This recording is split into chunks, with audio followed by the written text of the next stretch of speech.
If you're overwhelmed by a chaotic business that's stealing time from your family, Streamlined Solopreneur is for you. Hey everybody, my name's Joe Casabona and I've been there. And on this show, I will show you how to turn chaos into clarity so you can stop checking your email at the playground. So this is the productivity tools draft. I am here. I'm going to introduce our players in the order as determined by random.org.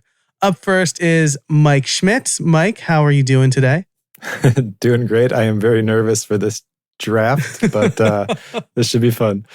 And Mike, you run a PKM site, right? Can you tell us a little bit about that? Yes, practical PKM for all your personal knowledge management needs. Yes, which is why I'm fascinated by the idea of using tools for thought like Obsidian specifically for connecting your notes and ideas and making something new out of them. I never thought I was creative. And so I kind of went down this journey myself, and I want to help other people kind of tap into their innate creativity using the technological tools that we have available. I think that can change your life. So I've got a website, YouTube channel, several podcasts that are all kind of loosely tied to that idea. Yes, and you are, I'm going to say, single-handedly responsible for me using Obsidian on an everyday basis. Next up is Layla Pomper. Layla, how are you? Good. Glad to be here. Yes, you have a website called Process Driven where you talk about SOPs. Is that right? Yes, sir. All about how to systemize small teams and be productive together, because you think we would have figured that out by now, but we haven't. Feels like it's a moving target, but yeah, absolutely. And Kat Mulvihill. Kat, now since you've been on the show, you have a whole new thing. So Kat, how are you? And tell us about your new thing. Yeah, I'm excited to be here as well with my fellow nerds. And my new thing is helping people.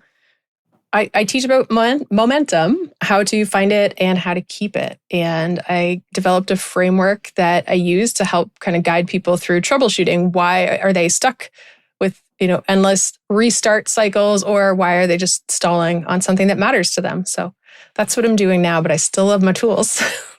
Yes, absolutely. It's we all love our tools, right? And all of these fine folks have been former guests on the podcast. So I will link to everybody's episode in the show notes. I'll link to all the tools and the draft results in the show notes as well. You can find them over at streamlined.fm. But first, let's get to the rules. It's going to be 5 rounds, round robin style, in the order which I just said: Mike, Layla, Kat, me. And we are picking from a few categories: communication tools, which is more or less email and social; client and coaching, which is course and community tools; work tools, which are task and project management; content tools, which is research and creation; and efficiency, automation, and shortcuts. We can pick from any of these categories at any time, but we can only pick one from each category. Once a tool is selected, it is no longer on the board for anybody else, and only one AI tool per person, if that. I just don't want us to have a whole slate of AI tools. So, Mike, you are up first. What is your first pick and why? Well, I think there can be only one tool that is worthy of the number one overall pick, and that is obviously Obsidian. Gasp. So I feel like Obsidian is sort of the productivity tools draft version of the Superflex, where you can put any player in that slot. But I'm going to pick it as a content research and creation tool because that's primarily how I use it. I use it to capture all of my ideas. I've got Kanban boards in there where I will track the process of my articles, my newsletters, and my video scripts. But it is the hub of everything that I create. And so if there was one tool that I did not get that would severely hinder my ability to run my online creator business, it would be Obsidian. And so for that reason, I have to take it first. Awesome. We all knew it was coming, but I'm glad you still got the pick. In another world, I think we were going to just randomly eliminate some tools, right? Whose idea was that? That's terrible. Speaking of, Layla, you are up next. What is your first pick? Okay, I'm going to take a different strategy than Mike. Rather than doing the all-arounder, I'm going to go for the one that I feel like would be the hardest to replace. I'm taking Canva for research and content creation because, believe it or not, I use Canva for just about every type of information processing out there. And so whether it's a presentation, their whiteboarding tools, content editing, I feel like so many of my ideas and pieces of IP go through Canva at one point in time. And it's really irreplaceable. Like, cannot go back to Photoshop. Great choice. That probably was going to be something for me later. So way to grab it now. Nicely done. Kat, you're actually the one I'm most worried about. So let us know, what is your first pick? All right. I'm going to pick Notion. Okay. I'm picking it for content, for research and creation, similar to Mike, because it is where all my ideas go for my content. It's how I stay on top of content, but it's also where I gather and collect research, and really runs my whole business. But if there are other tools I could use, but I love planning content in Notion. Nice. Well, I should have known you were going to go with Notion. I was really worried you were going to go with a pick that's really high on my list, but I don't think is number one. Oh. As a heavy automations guy, I figured I should be picking efficiency and automations first.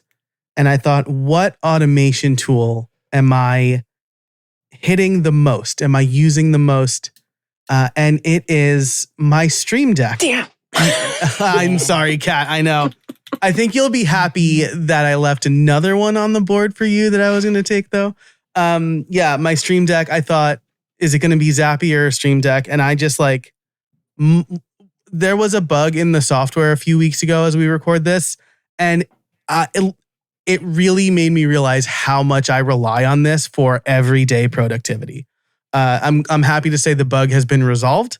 But it basically made all three of my Stream Decks unusable for a while. And it was really a hindrance. So I've got to pick the Stream Deck as my first pick. All right. That was a really good round. I think there were a couple of surprises for me. And I think everybody but me picked the content research and creation. I guess if I wanted to make editing for myself easier later, I could have done that. But that's not the spirit of the draft. All right. Back to the top. Mike, you're up. What's your second pick? I'm going to pick under the coaching course and community category, Circle.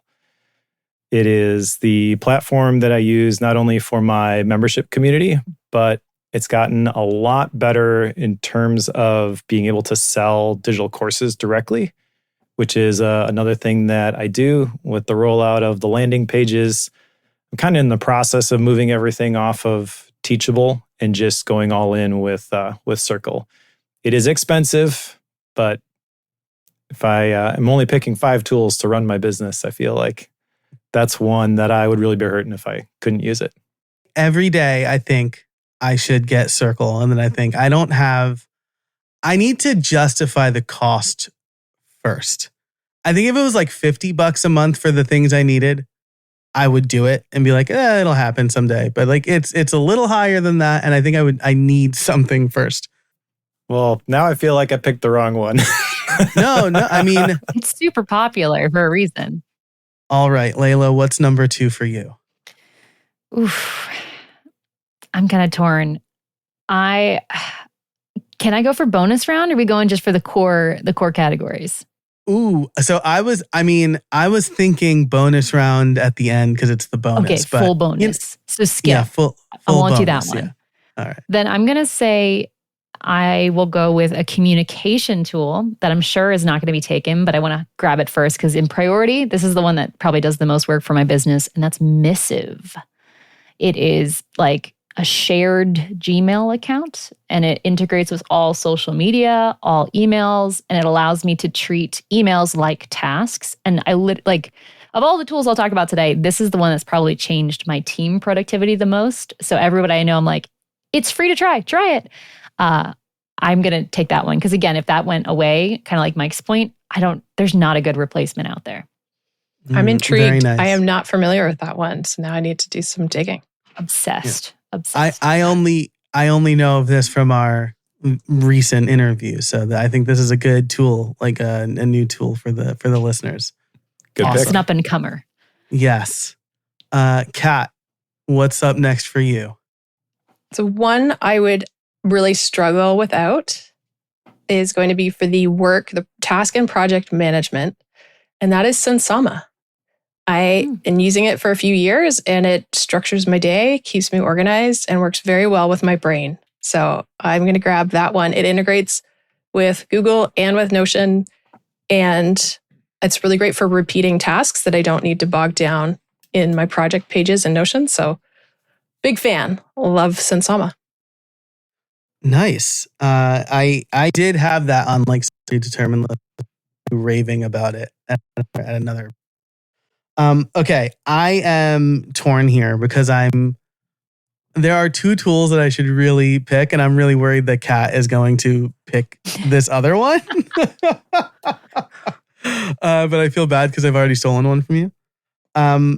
So I'm going to go, I'll go with the create some drama later in the episode. The one I don't think anybody's going to pick, but it's like it was down today. And again, just realizing how much I rely on it for communication and email, which is SaneBox. This is a cloud-based tool. Like you're going to have to like give it access to your email, but it automatically filters based on a bunch of rules, can mark things red and forward. And since it's being down today as we record this, I'm just like, what is happening to my inbox? Like maintaining. You are not sane. Yeah, no. I'm like, what is? And it automatically forwards stuff to my feed reader too. So I'm like, I'm missing newsletters in my feed reader. So it's just, I hope that they'll be up. I understand that software systems go down, so I'm not mad at them for being down, but I am realizing how much I am like locked into this tool because it's really showing its worth today. I've been a big time fan of SaneBox for many years. That's a solid pick. Yeah, so good, right? I think I heard about it on your podcast, on the Focused podcast, and then they were a sponsor of my podcast for a little bit too. So, yeah, big fan of SaneBox. I've been using it for years. All right, round 3. Mike, you are up. All right. Well, I kind of can't believe this one is still on the board, so I'm going to pick Kit for communication. I have grown to depend on Kit more than is probably healthy in the last several months. It used to just be the thing that I used to send out my newsletters. And then I started working with Robbie Miles, and he helped me build some crazy automations inside of Kit. And basically now when someone joins my email list, they get a welcome sequence, which then transitions to a pitch sequence. If at any point they buy the product I'm going to pitch them, it yanks them out. Otherwise, it goes through like this month-long 20 email sequence, asks them why they didn't buy, all the stuff that you're supposed to do that I never do. I don't have to think about it anymore because it's in Kit. And the end result is that I sell more copies of my signature product, which is Life HQ. So you can make the argument that it's pretty expensive, but it's very clear to me, who they're trying to serve. Creators who are trying to run a business, and they give you the tools to do that very, very well. I can't think of another option that would do it as well. There's lots of other email service providers out there. I was ready to pick a different one if I needed to, but I would be very sad if I could not use Kit. Layla, you're up next. Yeah. Well, I'm going to piggyback real quick on ConvertKit, aka now Kit. One of the things that I've started doing with Kit just to get even more ROI out of it that I don't understand why people aren't talking about or Kit isn't recommending is I went into Kit the other day and I saw the recommendations tab. And that's where you can recommend other newsletters. And I did something that for some reason I haven't done in the entirety of the time I've been on Kit, and actually looked at who was recommending my newsletter. And for every single person, I reached out to them on LinkedIn or Instagram or wherever they are and just thanked them. And had a conversation with whoever was recommending the newsletter. And it's just been so eye-opening where I'm like, what was I doing before? In that Kit is really building this social network almost on the backside of newsletter creation. So just to +1 on Mike's, I know I can't steal it too. I'm going to steal a utilitarian choice this time around, which I'm sure is on other people's lists. Zapier. I don't love it, but like also I can't get rid of it yet with the interface and the other stuff they've got built in now. I'll take Zapier for the, what do I have left in here? Probably the tasks, or no, I'll put it under clients and coaching, I think. There is an automation and shortcuts category. Oh, I'll do the efficiency one then. Yeah. Yeah. So that is a very underrated pick. If there's a sleeper in this draft, that's probably it. Zapier is insane. The other day, I was trying to figure out how to get a live dashboard of my new Kit email subscribers to show up. And long story short, there wasn't a direct integration, but you go into Zapier and they have this Copilot now. And because it can point at the APIs, you basically can vibe code the integration that you want. So even though it's got like 4 different endpoints that you can officially link to, and number of net new email subscribers isn't on the list, within 10 minutes, I was able to create this custom Zap, which gave me exactly what I wanted. It's so good. And the data storage now, like you can kind of build these databases in Zapier, which was always the edge for other tools like Make. Now it's like, all right, fine, take my money. You're overpriced, but you're good. That's like where I am, right? Like 2 years ago, I was like, I'm leaving Zapier for Make. It's so much cheaper. And my dad always says, buy cheap, get cheap. And not that like Make is cheap, but it's not Zapier. No, but they change. Yeah, and it's like testing in Zapier versus Make is so much easier. Like you can't really test and Make, which is, I feel like a big oversight. That's a big issue.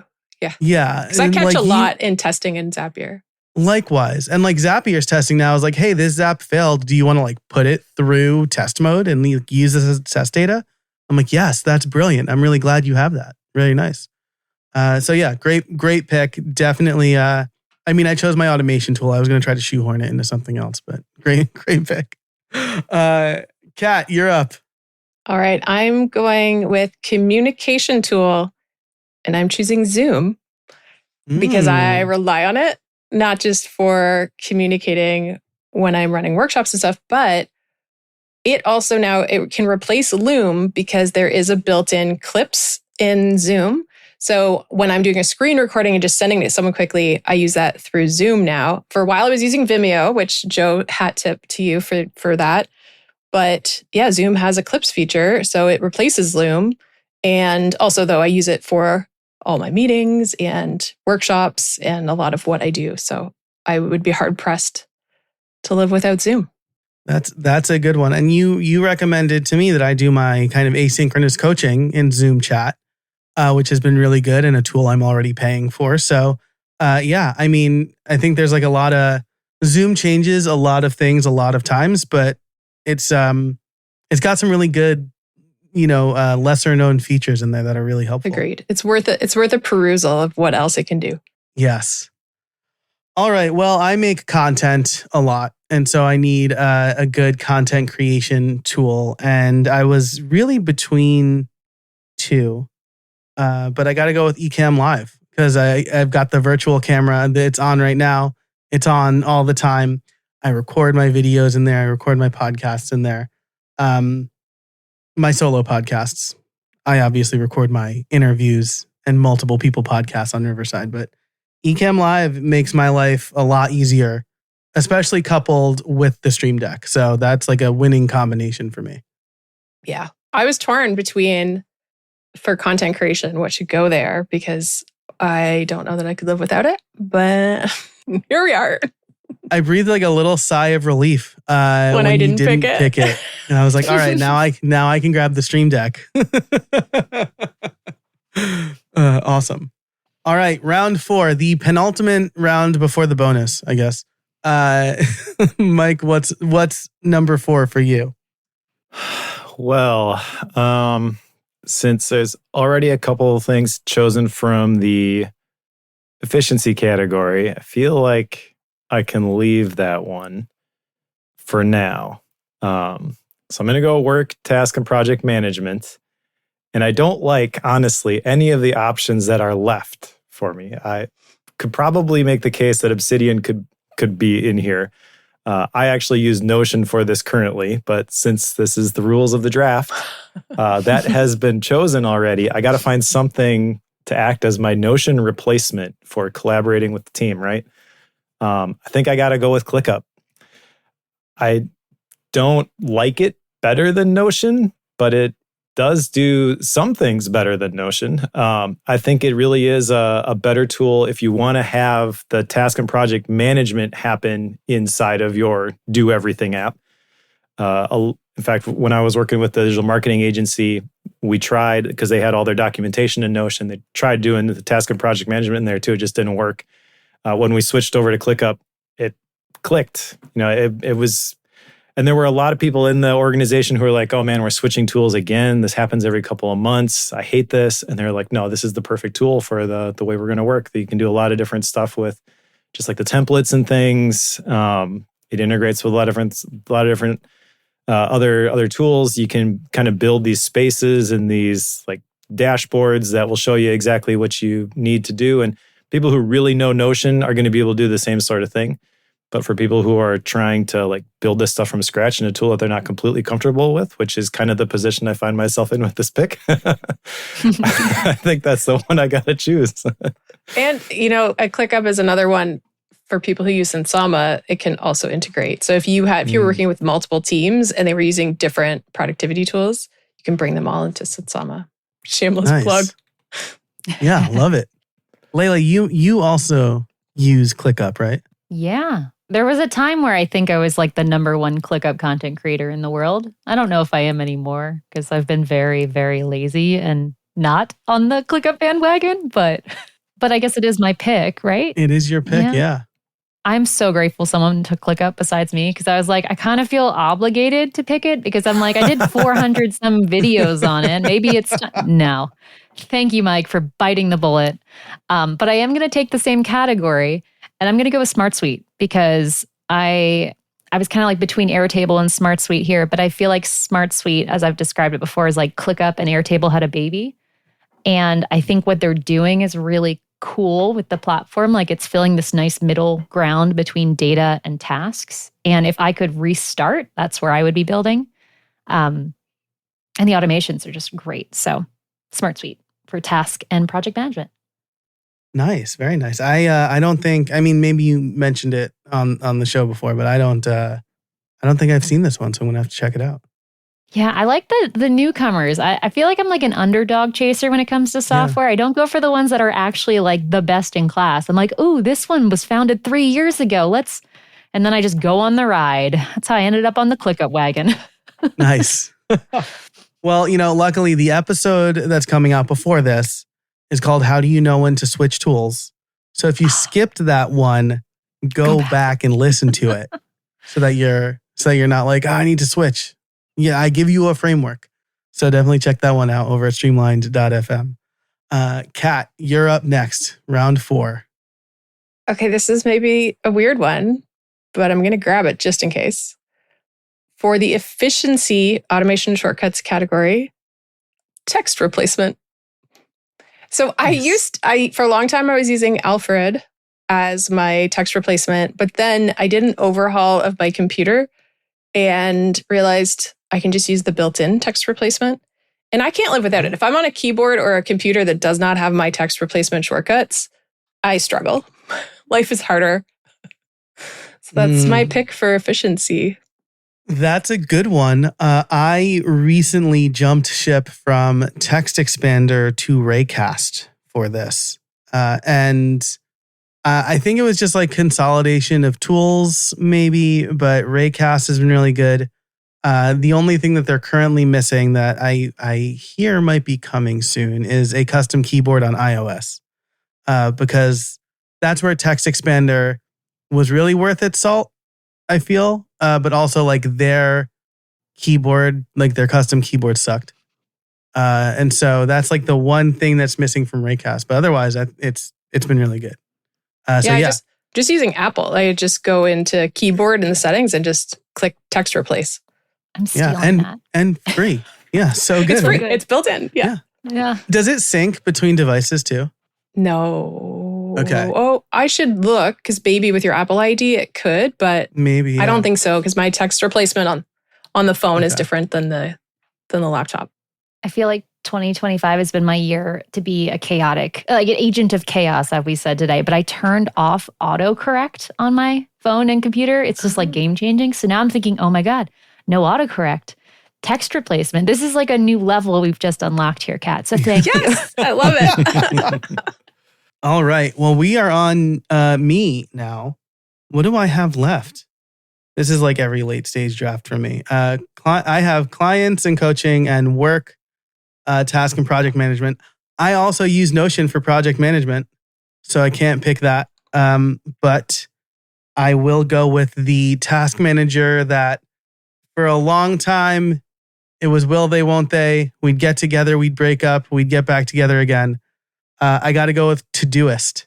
I had always, I would go to Todoist and then I would leave it for Things 3 or OmniFocus. And then I would find myself going back to Todoist because it's got the web-based, it's got the best Zapier and Make integrations. And so like I can automate a lot of my task list. And I have a ridiculous automation using a tool called Whisper Memos, which I assume is not going to go. But that I will just say like, here are my open threads, and it'll turn it into a task list, like 20 tasks that'll go over to Todoist. Todoist just released Ramble, which is way better. So you can do the same thing, just kind of like word vomit to Todoist, and it'll create task lists. And the main difference is that it will figure out what the task is and what the context is and put the context in the description. So I'm just like, I cannot wait for it to come to iOS, because it's like, it's going to be the main way that I do my shutdown routine from here on out. So props to Todoist. And I'll link to, I interviewed Amir Salih-Fendick, who's the founder of Doist, the company that makes Todoist, so many years ago. I'll link that in the description though. Okay. Last round. Mike, what do you got? Are we going to do like an honorable mentions? Yeah. We'll do like a what we didn't pick at the end. We'll have our bonus round and then like... Okay, cool. Because there is one in here that I really should mention if I don't pick it now. And I'm going to resist the urge to pick the one AI tool here because ChatGPT is just sitting right there. It's just right there. But you mentioned Raycast. And honestly, I was a little bit freaking out about this. Like, what am I going to pick here? Raycast is the perfect tool here for me because you can do so much right in Raycast. I do so much right in Raycast. And in fact, one of the things that is worth calling out about Raycast is, you know how a lot of these large language models are $20 a month to get access to ChatGPT 5 or whatever. There is an AI plan inside of Raycast that gives you access to the latest models. Maybe not like the day that they come out, but you can choose the model that you want. You can have the chat history right there. It's not going to give you all of the features like the custom GPTs and things like that. But if you just want an interface that you can access these tools directly from your computer, Raycast can actually give you that. But I use it all the time for a bunch of other things as well. I use it to find files on my computer. I use it as a clipboard manager. It's replaced all the other clipboard tools that I used to use. You can grab a file, upload it to CleanShot, all sorts of different things you can do with the extensions, which are absolutely amazing and don't require you to know how to code, which was always the thing that held me back with Alfred. Yes. So as a result, Raycast has been a huge productivity boost for me. Great pick. I switched from Alfred to Raycast. Raycast has even replaced, Carabiner for the hyperkey for me. Yep. Just an amazing tool. I think they like really understand the assignment and like do a really good job. They do such a great job. And I can't say enough great things about Raycast. So great pick. Layla, what is your last pick? Oh, I was torn on this one.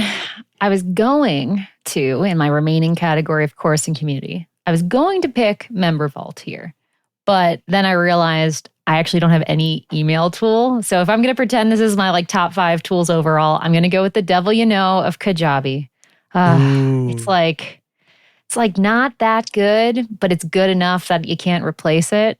So I think Kajabi gives Circle a good run for its money and has a little bit more funnel building than Mighty Networks. And so if you're looking for like an all-in-one course community, Kajabi's pretty good. And they started rolling out this like custom HTML suite of stuff. So you can really customize so it doesn't look as crappy as all of the other Kajabi sites out there. So that'll be my last pick. Nice. Solid. All right. Yeah. Anybody here use Kajabi? I'm always like, it's really expensive. But again, I'm not like not selling courses on the regular or anything either. I'm tempted by it about every couple of months.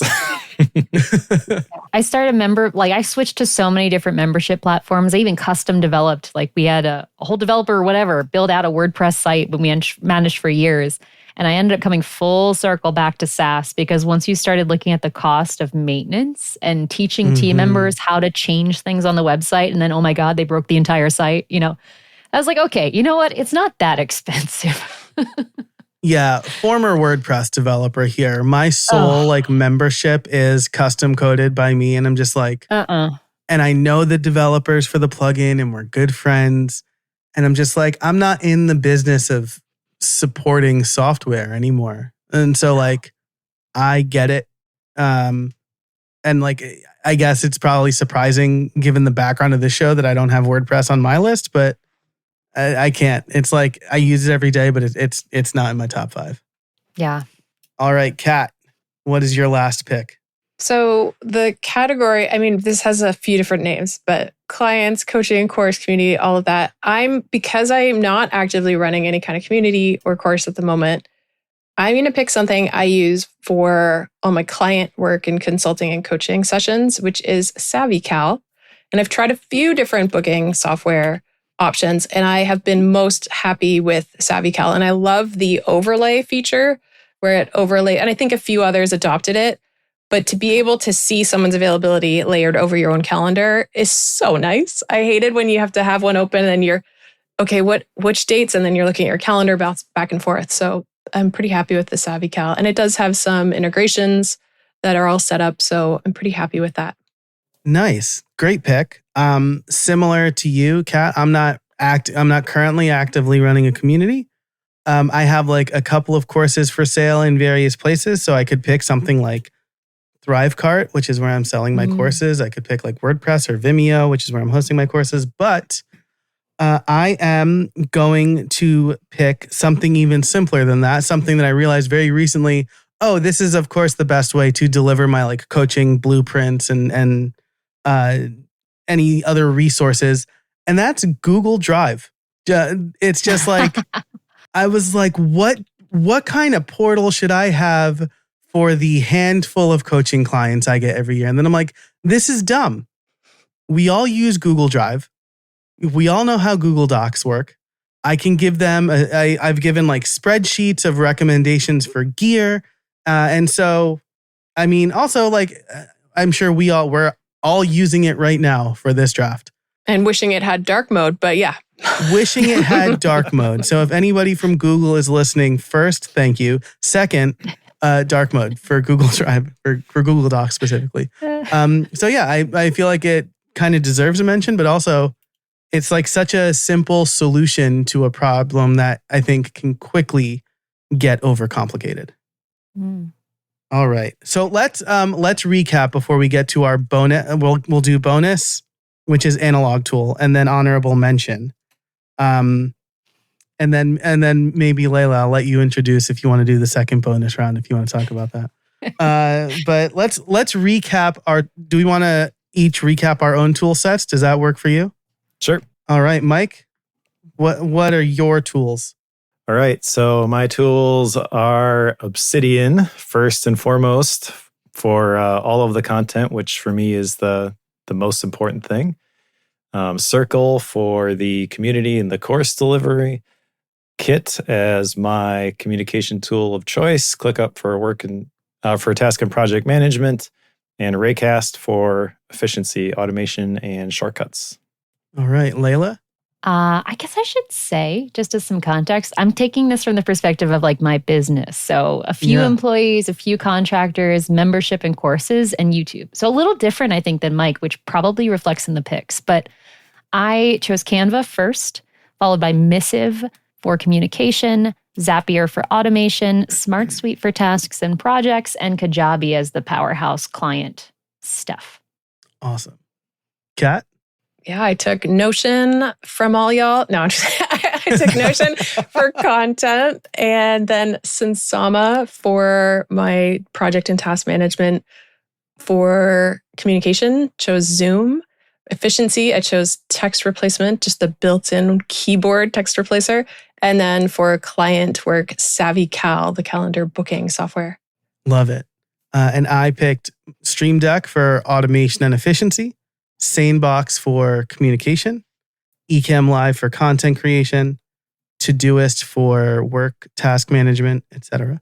And then Google Drive for client management or client work, let's say. Awesome.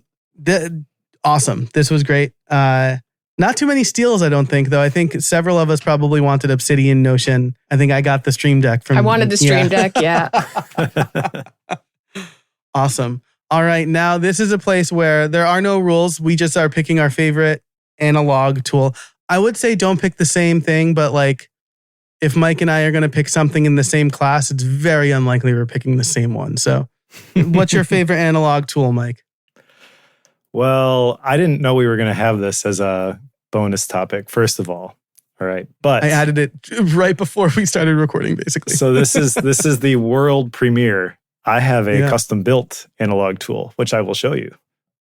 So this is, I got to fix the blur here, but I talk a lot about the concept of a personal retreat, and I have built a personal retreat planner. Nice. So this is an analog tool that walks through the whole process where you have your life theme, your core values, your ideal future. You kind of use that as your anchor. And then quarterly, you fill out the wheel of life for the 9 areas that are most important to you. So this is like the demo one at the beginning. From there, what did I accomplish? What went well? What could have gone better? And then the 3 questions that I think we talked about when I was on your last show, even though it was a while ago. What should I start doing, stop doing, keep doing? Right. So then from there, you have your 2 intentions. You map out your ideal week, and then so you basically can take this for your personal retreat, plan out your quarter using this, and then there are different weeks. I'll try to find a blank section here. Like week 7 here, you've got the weekly plan. So the 3 things that are the most important, what you're going to do for the big blocks, and then the daily planning with the goal that everything is going to line up with the quarterly intentions. When you have the alignment, that's really where you can make progress. And I've been doing this in Obsidian for the last several years, but I've always been intrigued about the analog application of this. So Jesse, the guy at New Year who does the focus calendar, I partnered with him, and we've been working on this for literally the last year or so. And by I don't know when this is going live, but it's gonna be for sale probably in the next week or so. Nice. So depending on when this publishes, I may have a link for you. But that's my analog tool. Yeah. This will be out after your tool. So very cool. Nice. Didn't know about that, obviously. So very cool. Really high bar. Sorry. Layla, what's your favorite analog tool that you've designed custom? For the last 5 years, I've been no, I do not have that. I would say it's this giant whiteboard behind me. My husband at his old job, they were like renovating the office, and there's this giant 5 foot by 4 foot whiteboard, and they were throwing it out, and my husband's scrapping, and he's like, "Hey, is no one using that?" And he just shows up at home one day with this giant whiteboard, and he knows I love whiteboards. It's like whiteboards are my love language. Yeah. I mean, anytime there's a crisis, I go to the whiteboard, way better than flowers that die. And so I would say this baby back here. Nice. I did not make it. Yeah, I mean, but I love a good whiteboard. I've got one over here as well. So huge fan. I used to have a gigantic one, but it was prohibitive in my office space Also, my kids just thought it was theirs. And I'm like, all right. That is the one downside to a whiteboard. Yeah. This one's like far back enough and just tall enough that my youngest can't really reach it yet. So it's safe for a little bit. Kat? I am going to forgo my, I'm going to go with Rocketbook. So nice. I have one beside me because I was actually just using it. So this is one. I have 3. I've got 2 big ones and then, I have 4. 2 big ones, 2 little ones. This one, so this is an example. Actually, Mike was talking, I don't want you to see all the details, but it's got all the different types of pages. So you've got the grids, project pages, calendar pages, but it's erasable. And so I love that you don't have to keep on, basically it's reusable, it's erasable, and I like colors. So it goes with, I've got a color pack that goes with the Rocketbook. But essentially, it's not like the Smart Notebook where it recognizes your writing. It is just a reusable notebook, but you take a picture. Now, typically they're built in. I don't think it has any integration with Notion. So I just take a picture and just attach it to the Notion page that I want the note to live in. So it works just as well. And then I can erase it, which is also very satisfying. Once in a while, I'll just go through and erase all the pages and you get that clean start. So I really like the Rocketbook. So I think I backed the Rocketbook on Kickstarter. Is this the microwavable one? That's the one I had. I don't know. I don't remember them advertising. I remember hearing about a microwavable book. This one, you just have a cloth, just damp cloth, and you just wipe it. That sounds safer. There's different versions of the Rocketbook, though. It's all the same brand, so it might be the same one. It could be. Yeah. Version 1.0, the Kickstarter one was like, you have to use an erasable pen, and then you microwave it with like a little cup of water, I think, for a minute. And it's like, it erases or something. That's not how I erase my pages, but maybe. I don't know. I have heard that. That sounds better. Yeah. Oh, man. Well, that's a great pick. I posed this question and now I feel really unprepared for it because I love analog tools. But I'm going to have to go with, despite my affinity for fountain pens, I just got a new one and I love it. But I'm going to have to go with the Field Notes notebook. There is always one in my pocket. I got, my latest newsletter went out and it was like an idea I got at church, like during mass. And I'm just like, I'm not going to pull out my phone. I leave my phone in the car. So I wrote it down in this. Also a great way to placate children who are bored at church. I just give them my pen and my notebook and they draw on it. And so really low stakes.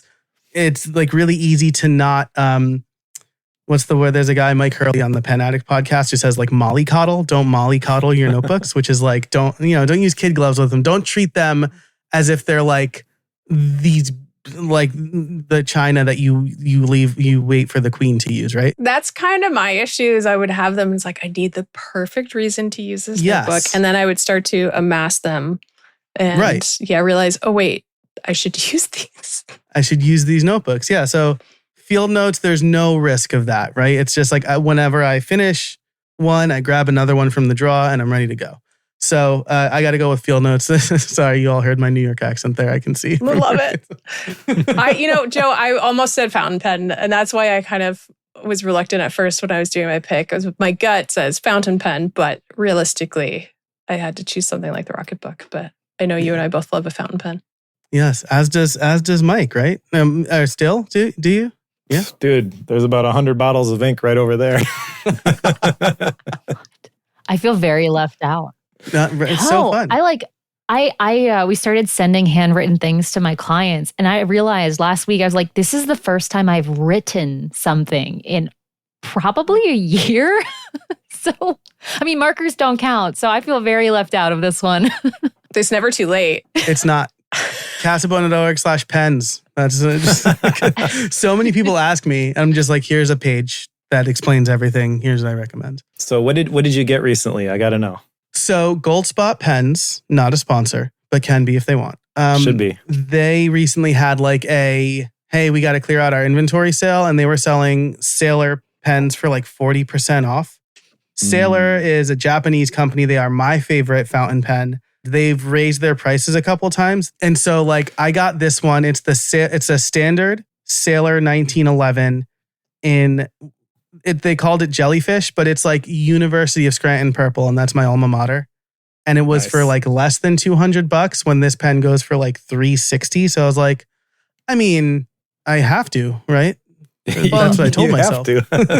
I'm going to Japan next year, and I will probably have an entire suitcase just for stationery. That paper, and then the fountain pens, the ink. It's all coming home with me. Yeah, get a Hobonichi Techo too while you're out there. Really good. I've heard good things. Yeah. So good. Oh man, I guess we know what our next draft is, the analog tools draft.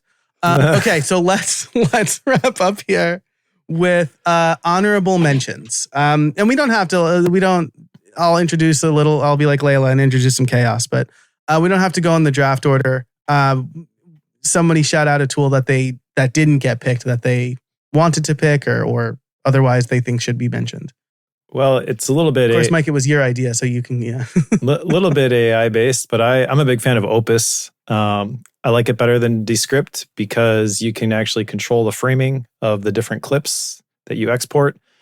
And I just got done in the month of August. I published a YouTube short every single day. That's the first time I really published YouTube shorts. And I'm like, what better way to figure it out than to do it every single day? Opus was the thing that let me do it, though. I cranked out all those shorts in a Saturday afternoon. It basically takes, you put in the URL for your long form video and it tries to create 25 different clips. And none of them are what I actually would be willing to post on my channel. But it gets you like 85, 90% of the way there. And you can go in and you can edit it from there. You can select, I want this section to be added via the text transcript. So it makes it really easy to get something that actually is publishable. And I know Descript does something similar, but the ability to not change the framing of the shots, because I do so much screencast stuff, I switch back and forth between like screencast and talking head. That was a deal breaker for me. And I would have picked that one for the automation tools round if we were not doing the bonus round, because I just love it so much. Yeah, that's great. I use, my honorable mention will, I think, talk a little bit about this. So I was really close to picking Tela.tv for several of these rounds, including the course and community one, because it is fully replaced Loom for me. It just, the layouts it creates, it just added remove mistakes, which is pretty good. And the shorts, I've been recording, I have like my little DJI mic and I've got my secondary camera and I've been recording directly into Tela, and then Tela does a really good job of adjusting the framing and makes it really easy to edit that sort of video in a way that as an elder millennial, I find very difficult to do on my phone. Shout out to Tela.tv. There were a lot of opportunities. I think if there was one more round, I probably would have picked it. So that is my honorable mention. I guess I'll go next. I've got one that I'm sure is not taken, but Gather. I know I talk about this every time I have an opportunity, but this is like the virtual office you can have. It replaces Zoom/Google Meet, but also provides so much more. And I really think in 5 years, maybe 10, every single person who works with more than one other person will have Gather or an equivalent. I just can't imagine working without it with other people. And so I didn't really fit into any of these categories as like a powerhouse. But if we're thinking about my business, not just any business, I just cannot imagine operating without the ability to just walk over to my remote team's office and be like, yo, Mariah, what's up? So Gather. Not to be too tangential here, but do you think that it will become more popular with devices like the Vision Pro and the Meta Quest? 2,000%. And the integrations that Gather, I think as we get more and more connected, I think tools like Gather are going to become so obvious. The fact that we each have computers now with a screensaver as our desktop is idiotic. Yeah. I think. And so the fact that I don't go to my computer, open it and see my office with other people in it is just bizarre. And so I think as we start integrating more and more our tools with our interface, which right now there's no marketplace for interfaces, I cannot see how tools like Gather won't take over all remote work. I'm very bullish on this one. Yeah. You've heard it. I'm not going to say you heard it here first because I'm sure you've mentioned it in other places, but you've heard it on here for the first time. Awesome. Kat, any honorable mentions for you? I think I'm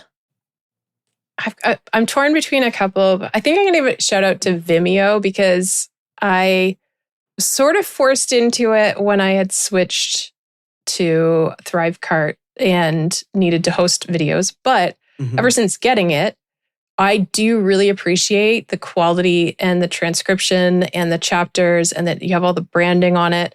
And so when I am sharing recorded content, the Vimeo is a great host. And it does have an integration with Zoom that when I record a video on Zoom, it can automatically go over to Vimeo. So then you can clean up your Zoom recordings folder. And so that's a nice option to have that. And so I would share that with clients right after if the meeting ends. I can just share the Vimeo link instead of worrying about the Zoom recording. I didn't know that. Yeah, and smart. That's a built-in integration, so you don't need a third-party tool like Zapier to make that happen. That's wild. Very you cool. would think that Zoom wouldn't like that because they have like the cloud recording thing. Yeah, but they have limits, right? They don't want to store all of that. That's true. Oh, that's so good. Yeah, Vimeo is like the perfect Goldilocks between like YouTube unlisted videos and Wistia, which is like definitely not built for people like me. I don't want to speak for all You of could just you, say but definitely people. not me. You could just end it there. Yeah. Well, I feel like I used to be the ideal customer for Wistia, but they just kept cranking up the prices. So, Right, wild. So like, I mean, I like Vimeo. My favorite feature of Vimeo is like the domain lockdown, right? And the branding. It's like really, really well done. So awesome. Wow. We have a great list of tools here. Thank you all so much for being here. Let's go in round robin order again. If people want to learn more about you, where can they find you? Mike? practicalpkm.com. That's where you will find the links to everything that I do. Awesome. Layla? Processdriven.co website for all of my good stuff. Awesome. Kat? Mulvihill.com. Excellent. I will link all of that in the show notes, everything we talked about, and of course the episodes in which each of these fine folks were featured as the sole interviewee. Thank you all so much for joining me. This was so much fun. And thank you all for listening. Until next time, I hope you find some space in your week.